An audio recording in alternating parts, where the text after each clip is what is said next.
தமிழ்நாட்டுல வெயிலுடைய தாக்கம் பொறுத்தவரைக்கும், பல்வேறு மாவட்டத்துல ரொம்ப தீவிரமாக பதிவாகிட்டு இருக்கிறத நம்ம பார்க்கிறோம்.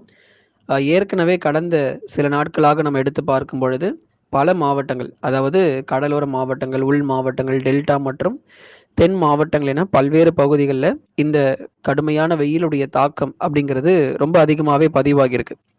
இதுல குறிப்பா நமக்கு ஈரோடு, சேலம், நாமக்கல் இது போன்ற பகுதிகளில நல்ல ஒரு தீவிரமான வெப்பநிலை அப்படிங்கிறது பதிவாகியுள்ளது.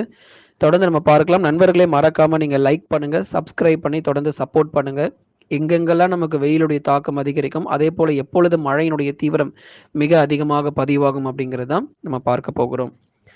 தமிழ்நாட்டில் பிப்ரவரி மாத இறுதியில் பரவலாக மிதமானதிலிருந்து கனமழை பதிவாக வாய்ப்பு இருக்கு. இந்த மழை பொறுத்தவரைக்கும் எங்கெல்லாம் இருக்கும் அப்படின்னா, குறிப்பாக மேற்கு தொடர்ச்சி மலையொட்டிய பகுதிகள். அதாவது பிப்ரவரி மாத இறுதியில தான் இந்த மழை வந்து சற்று தீவிரம்